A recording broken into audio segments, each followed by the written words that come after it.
Sébastien Poirier, bonjour, vous êtes le président de la Fédération française de moto. Vous nous accueillez ici à Paris pour un bilan qui a été effectué sur l'économie et l'environnement du point de vue de la filière sportive, alors également d'une manière générale sur les sports mécaniques. La FFSA participe aussi à ce bilan-là. Ce bilan a lieu 5 ans après le premier, en 2019, qui avait été très important, qui était le point de départ d'une réflexion en fait. Exactement, donc en effet, en 2019, nous avions déjà réalisé un baromètre économique, un barème économique avec nos amis automobiles. On a à peu près les mêmes circuits, notamment en vitesse, on a des activités assez proches et puis il y a une filière économique derrière, auto et moto.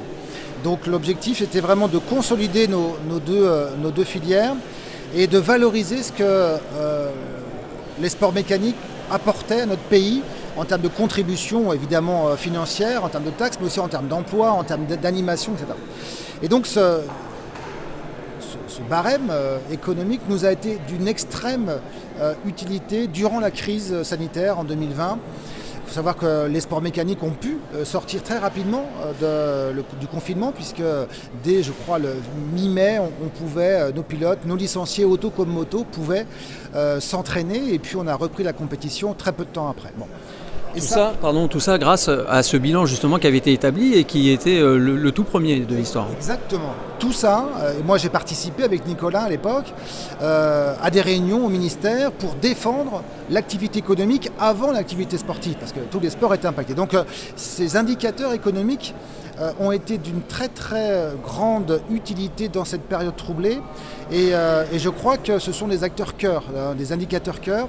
Alors aujourd'hui on l'a actualisé, c'était vraiment l'objectif avec Nicolas Deschaux, et puis on voit que post-Covid, eh bien très clairement la filière elle s'est bien reprise, elle a bien su rebondir, on est en progression de plus de 2%. On a la chance en France d'avoir une très belle filière économique, de très très belles entreprises dans tous les secteurs, lubrifiants, évidemment pétroliers, on a les équipementiers, on a les circuits. Enfin, je ne vais pas tous les citer, mais on a une richesse entrepreneuriale que l'on doit valoriser, nous, en tant que filière. Et donc, cette étude permet vraiment de la valoriser. Alors vous le disiez, en termes de chiffre d'affaires, c'est près de 3 milliards d'euros. C'est la troisième filière sportive sur le plan économique. Et pourtant, elle est souvent décriée parce que, par l'essence, j'ai envie de dire sans jeu de mots, c'est une filière qui est mécanique et donc qui émet des gaz à effet de serre. Et pourtant, quand on fait le total, une saison de sport méca, c'est les 2/3 d'émissions d'un Euro 2016. Comment est-ce que vous faites pour vous situer par rapport aux autres? Oui, alors très clairement, nous, à travers ces études, ce que l'on souhaite, c'est positionner cette filière. Il faut qu'on la valorise, c'est le rôle des fédérations, et donc à travers ces études, ces indicateurs clés, on valorise la filière. Sur l'aspect baromètre environnemental, c'est la première fois que nous portons l'ambition de faire un baromètre complet. Je pense que c'est très important. Il n'y a pas une seule fédération aujourd'hui qui s'est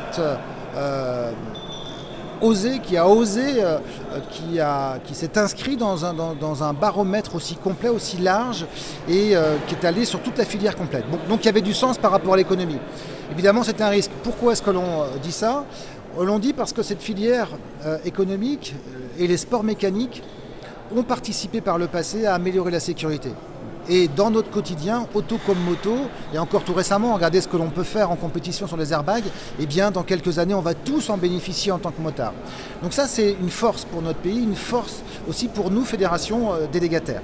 Donc l'idée demain, c'est de dire, hier c'était la sécurité qui était le cœur, eh bien grâce au sport, on va travailler sur notre transition écologique, sur la réduction de l'impact carbone, et pour notre pays, c'est une chance d'avoir une filière économique aussi, une filière économique des sports mécaniques aussi puissante, parce qu'on va participer à cette rénovation, à cette innovation. Donc c'est en ce sens-là que le siècle passé était un siècle de sécurité où on liaisonnait sécurité et sport mécanique. Les périodes qui arrivent, ça sera la période de la liaison entre la décarbonation progressive de nos pratiques et les sports mécaniques. Alors justement, les conclusions elles sont très claires. Les enseignements et les trajectoires qui sont à prendre pour les sports mécaniques, quelles sont-elles? Alors, premier enseignement, c'est qu'évidemment, la part des spectateurs est extrêmement importante. Sur une compétition, 82% de l'impact carbone est lié au déplacement des spectateurs. Elle s'explique par plusieurs raisons. La première, c'est qu'on est plutôt sur des compétitions en milieu rural. Et donc, malheureusement, en milieu rural, il n'y a pas de transport en commun comme en ville. Et puis, deuxième raison, et c'est tant mieux, nous sommes un sport populaire.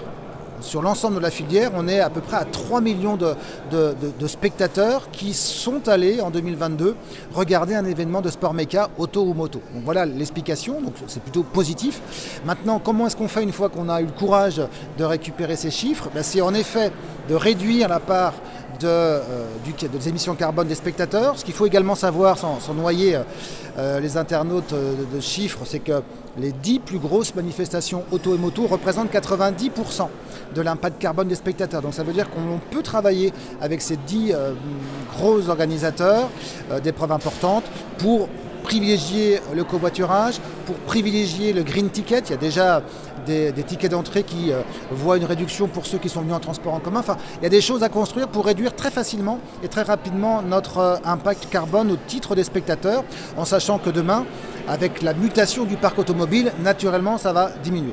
Sur ensuite notre part à nous, qui est celle de nos compétitions et du fait d'utiliser de l'énergie fossile pour pratiquer la moto ou l'auto, eh bien en effet, il faut qu'on s'inscrive sur une feuille de route pour réduire voire gommer ces effets de gaz à effet de serre. Là, il faut être positif. Il faut vraiment que les sports mécaniques jouent ce rôle-là d'accélérateur. Alors, on a la chance de pouvoir travailler avec de gros pétroliers. Je ne vais pas tous les citer, mais en France, on a la chance d'avoir un très très gros pétrolier qui s'investit énormément dans le biocarburant, dans l'e-fuel.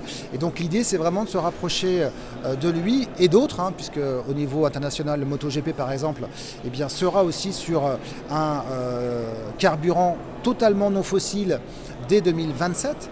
Donc, on a cette possibilité-là de réduire, d'utiliser le pouvoir réglementaire pour réduire les énergies fossiles et voire les supprimer à moyen terme, comme le fait par exemple l'aviation, l'aéro. Aujourd'hui, vous faites de l'aéronautisme, vous avez un carburant qui est spécifique.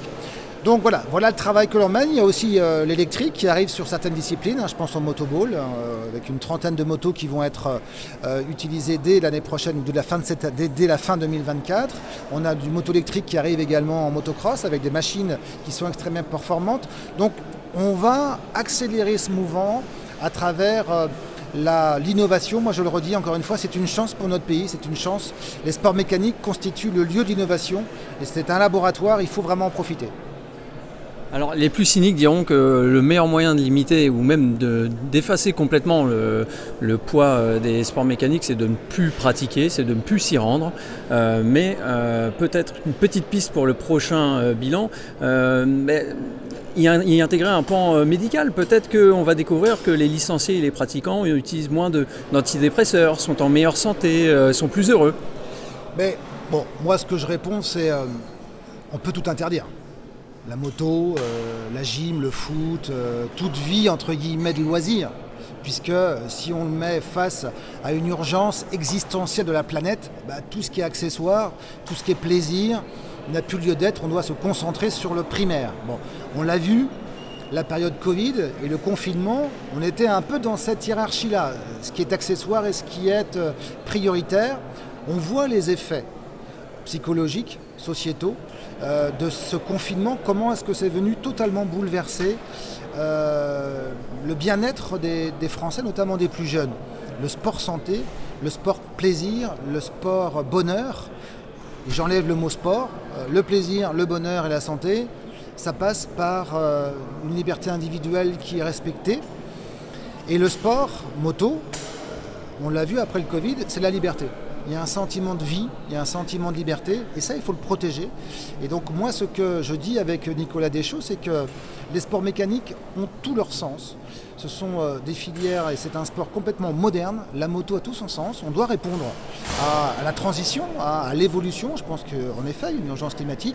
On va travailler ensemble, on va réussir ensemble. Moi, c'est vraiment ça le message. Mais il est hors de question de sacrifier sur l'autel de l'écologie dogmatique les sports mécaniques parce qu'on n'est absolument pas plus impactant que n'importe quel autre sport, bien au contraire. Et c'est tout l'enjeu du bilan qu'on a présenté ce matin, que l'on va présenter dans le détail lors de ma conférence de presse le 9 janvier, où là on ira vraiment sur des chiffres clés qui viendront minimiser. Ça ne veut pas dire, quand je dis ça, qu'on ne représente rien ou quasiment rien, qu'il ne faut pas travailler vers une trajectoire bas carbone pour réduire et pour qu'il n'y ait plus de gaz à effet de serre dans les prochaines années. C'est tout le travail qu'on doit faire dans nos sports, comme dans toute activité. Laissez-nous le temps, on va réussir et on a la chance sur les sports mécaniques d'être adossé à une économie, à une filière. Vive le sport moto, vive la moto. Exactement, exactement. Et c'est tout le sens de ces supports qui sont très lourds, qui sont très impactants. C'est pour mieux nous tourner vers l'avenir. Merci beaucoup Sébastien, Merci à bientôt. à toutes et à tous.